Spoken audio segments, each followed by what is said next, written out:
अस्सलाम वालेकुम मोअज़्ज़िज़ तलबा व तालिबात। मेरा नाम सैयद कमर अब्बास है।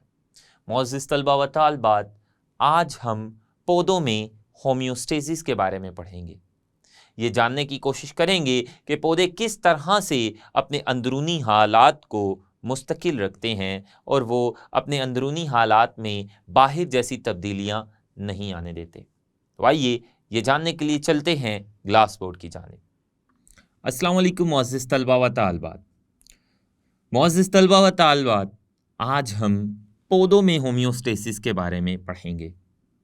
पौधों के बैरूनी माहौल में भी बहुत सारी तब्दीलियां आती हैं और पौधे उन तब्दीलियों पर रद्द अमल भी जाहिर करते हैं।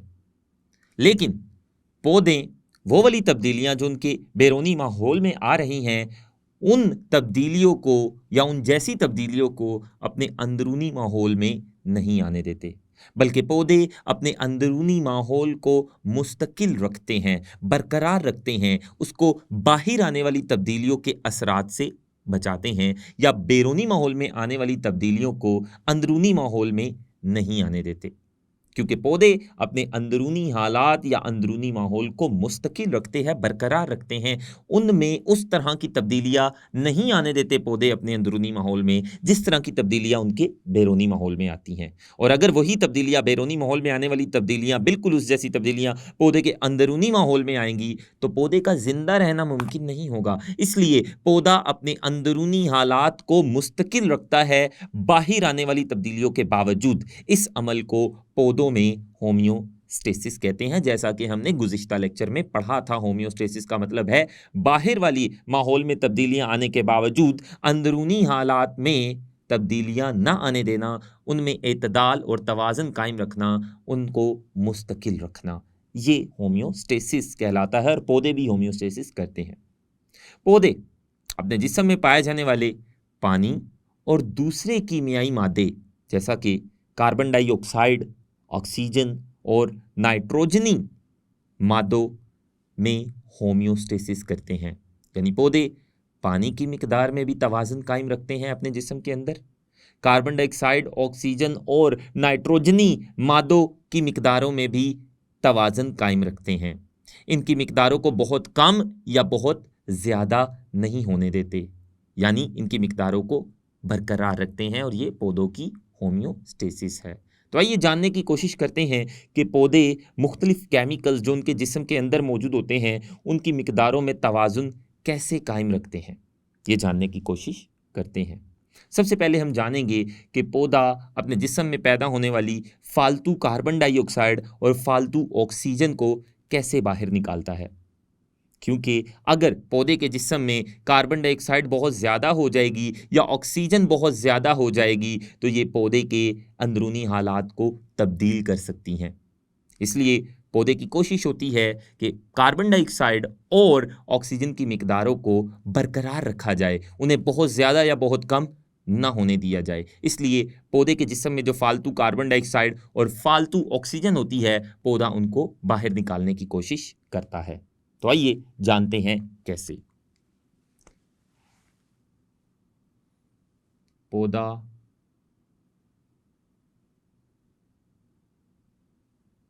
पानी और दूसरे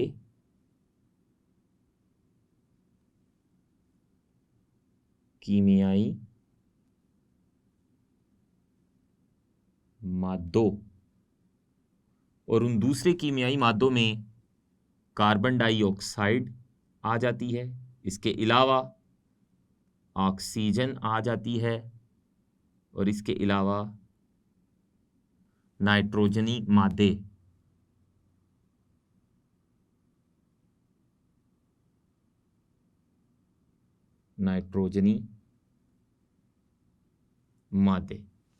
तो पौधा पानी और दूसरे कीमियाई मादों की होम्योस्टेसिस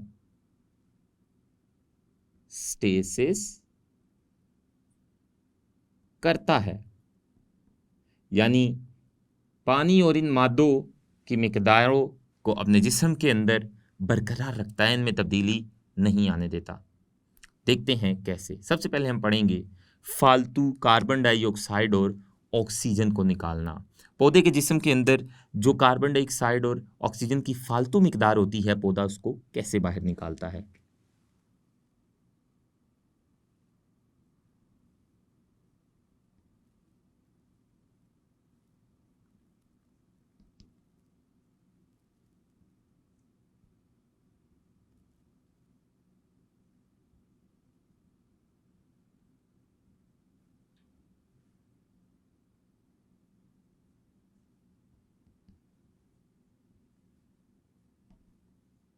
तो पौधा किस तरह से फालतू कार्बन डाइऑक्साइड और ऑक्सीजन को अपने जिस्म से निकालता है, ये जानने की कोशिश करते हैं।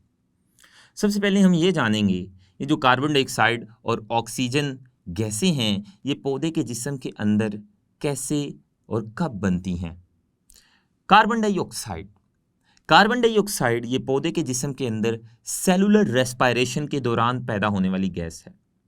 जब पौधा रेस्पायरेशन करता है, जब पौधे के सेलुलर रेस्पायरेशन का अमल सरंजाम देते हैं, तो उन सेल्स में कार्बन डाइऑक्साइड पैदा होती है और पौधे के तमाम सेल्स हर वक्त सेलुलर रेस्पायरेशन करते रहते हैं अपनी तवानाई की ज़रूरियात को पूरा करने के लिए। इसलिए उन सेल्स में हर वक्त कार्बन डाइऑक्साइड पैदा होती रहेगी, जिसकी वजह से पौधे के जिस्म के अंदर कार्बन डाइऑक्साइड बहुत ज़्यादा हो जाएगी। और अगर उस फालतू और ज़्यादा कार्बन डाइऑक्साइड को जिस्म से ना निकाला गया तो पौधे के अंदरूनी हालात बरकरार या कायम नहीं रह पाएंगे। तो देखते हैं कार्बन डाइऑक्साइड किस अमल के दौरान पैदा होती है। सेलुलर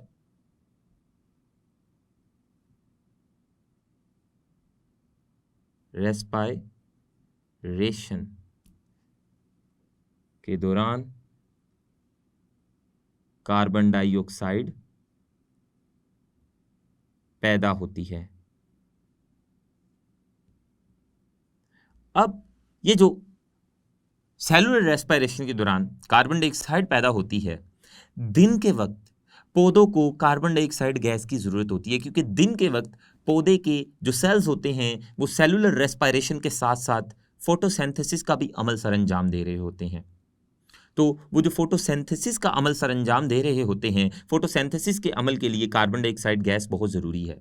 इसलिए दिन के वक्त पौधे के जिस्म के अंदर जो कार्बन डाइऑक्साइड बनती है, वो कार्बन डाइऑक्साइड वो पौधे के जिस्म में पाए जाने वाले सेल्स उस कार्बन डाइऑक्साइड को जज़ब कर लेते हैं फोटोसिंथेसिस के लिए। इसलिए दिन के वक्त कार्बन डाइऑक्साइड फालतू नहीं होती, क्योंकि दिन के वक्त पौधे के तमाम सेल्स को कार्बन डाइऑक्साइड चाहिए होती है। और सेलुलर रेस्पायरेशन के दौरान पौधे के जिस्म के अंदर बनने वाली कार्बन डाइऑक्साइड पौधे के जिस्म के अंदर मौजूद सेल्स उस कार्बन डाइऑक्साइड को जज़ब कर लेते हैं और उस कार्बन डाइऑक्साइड को जज़ब करके फोटोसिंथेसिस का अमल सरंजाम देते हैं। यानी दिन के वक्त कार्बन डाइऑक्साइड फालतू नहीं होती। क्यों? क्योंकि दिन के वक्त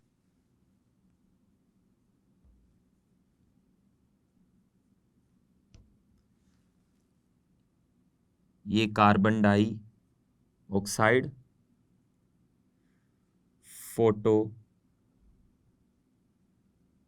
फोटोसिंथेसिस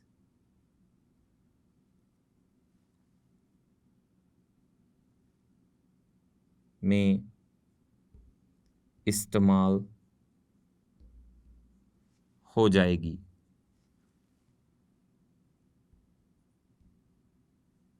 लेकिन रात के वक्त जब फोटोसिंथेसिस नहीं हो रही होगी, कार्बन डाइऑक्साइड का कोई इस्तेमाल नहीं होगा। पौधे के अंदर कार्बन डाइऑक्साइड का कोई इस्तेमाल नहीं होगा, जिसकी वजह से कार्बन डाइऑक्साइड रात के वक्त पौधे के अंदर फालतू हो जाएगी। अब पौधे को इस कार्बन डाइऑक्साइड को निकालना बहुत ज़रूरी है। अब पौधा क्या करेगा? पौधे के जो पत्ते और नए तने होते हैं, पत्तों और नए तनों में छोटे छोटे सुराख होते हैं। पत्ते और नए तने उन छोटे छोटे सुराखों और उन छोटे छोटे सुराखों को स्टोमेटा कहते हैं। पत्ते और नए तने उन छोटे छोटे सुराखों के जरिए फालतू कार्बन डाइऑक्साइड को बाहर निकाल देते हैं। आइए जानते हैं कैसे। अगर हम एक पत्ता बनाएं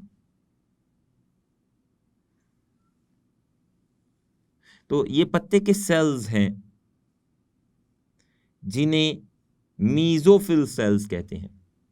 ये पत्ते के सेल्स रात के वक्त सिर्फ सेलुलर रेस्पायरेशन करेंगे, फोटोसिंथेसिस नहीं करेंगे। दिन के वक्त तो ये फोटोसिंथेसिस भी कर रहे होते थे, और उस अमल के दौरान बनने वाली जो कार्बन डाइऑक्साइड है वो फोटोसिंथेसिस में इस्तेमाल हो जाती है, क्योंकि दिन के वक्त सेलुलर रेस्पायरेशन भी हो रही होती है और फोटोसिंथेसिस भी। और दिन के वक्त सेलुलर रेस्पायरेशन के दौरान पैदा होने वाली कार्बन डाइऑक्साइड उन्हीं सेल्स के अंदर फोटोसिंथेसिस के दौरान इस्तेमाल हो जाती है और ये फालतू नहीं होती। लेकिन रात के वक्त जब सेल्स फोटोसिंथेसिस करना तो छोड़ देते हैं लेकिन सेलुलर रेस्पायरेशन करना नहीं छोड़ते, तब सेल्स के अंदर कार्बन डाइऑक्साइड का कोई इस्तेमाल नहीं रहता और ये बढ़ती जाती है और ये मीजोफिल सेल से बाहर आ जाती है।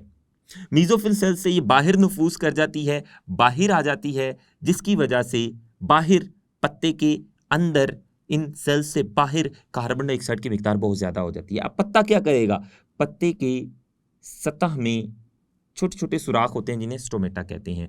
पत्ता इन सुराखों के जरिए जो फालतू कार्बन डाइऑक्साइड होगी उसको अपने अंदर से बाहर निकाल देगा। तो पत्ते और नए तने में चूंकि छोटे छोटे सुराख होते हैं उनकी सतह में, जिन्हें स्टोमेटा कहते हैं, और स्टोमेटा के जरिए फालतू कार्बन डाइऑक्साइड को पौधे के जिस्म से बाहर निकाल दिया जाता है। ये था रात के वक्त। लेकिन दिन के वक्त पौधा फोटोसिंथेसिस भी कर रहा होता है। दिन के वक्त फोटोसिंथेसिस के दौरान एक गैस पैदा होती है जिसे ऑक्सीजन कहते हैं। फोटोसिंथेसिस।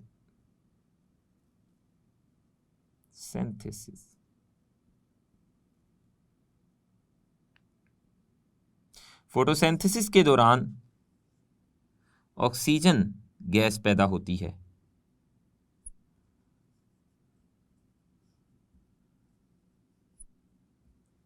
अभी जो दिन के वक्त पत्ते के सेल्स के अंदर मीजोफिल सेल्स में जो ऑक्सीजन गैस पैदा हो रही है, उन्हीं सेल्स में सेलुलर रेस्पायरेशन भी हो रही होती है।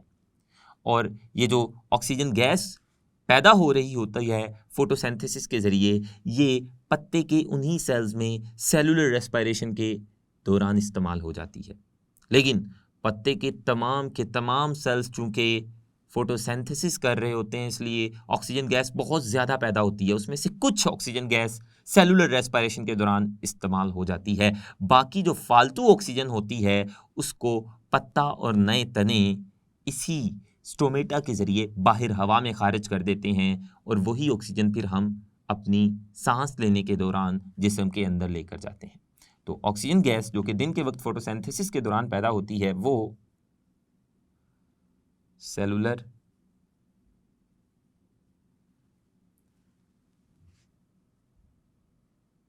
रेस्पायरेशन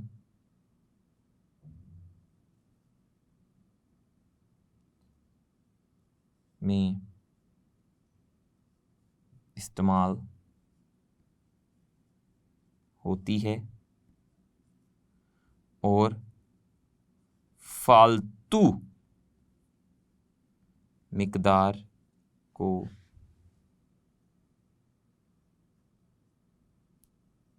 स्टोमेटा के जरिए बाहर निकाल दिया जाता है। तो ये हमने जाना कि पौधा किस तरह से फालतू कार्बन डाइऑक्साइड और फालतू ऑक्सीजन को अपने अंदर से बाहर निकालता है।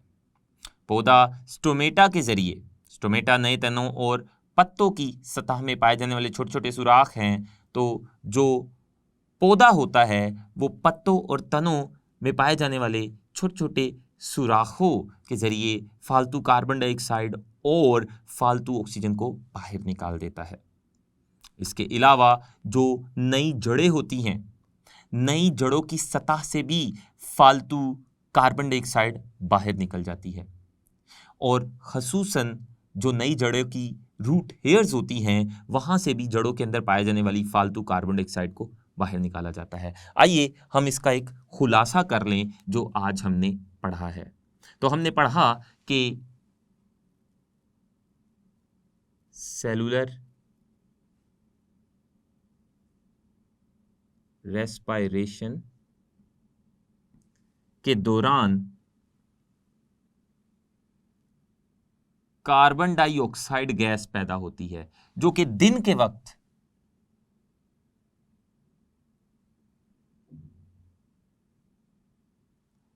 फोटो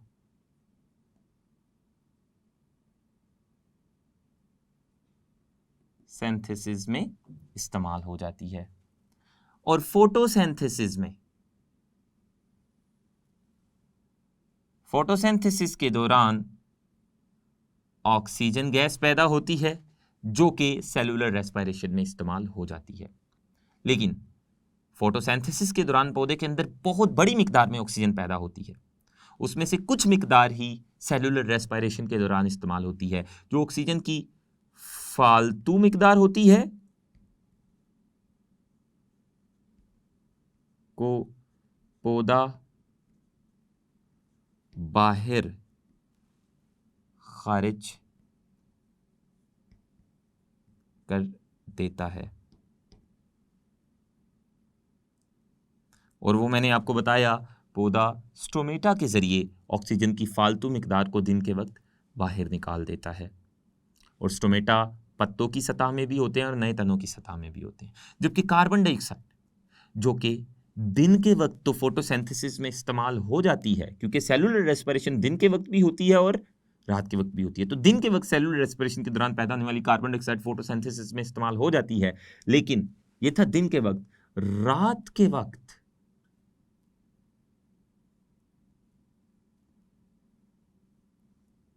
रात के वक्त जो सेलुलर रेस्पिरेशन के दौरान कार्बन डाइऑक्साइड पैदा होती है, वो नए तनों और पत्तों के स्टोमेटा से बाहर खारिज कर दी जाती है और नई जड़ों की सतह और रूट हेयर्स से भी फालतू कार्बन डाइऑक्साइड को बाहर निकाल दिया जाता है। अगर हम एक जड़ बनाएं तो इस जड़ को आप देखेंगे, इस जड़ से छोटे छोटे बालों की तरह के आपको साख्तें निकलती नजर आ रही होंगी। ये जो जड़ की अतराफ से आपको छोटी छोटी बालों की तरह की साख्तें निकलती नजर आ रही हैं, इन्हें रूट हेयर कहा जाता है।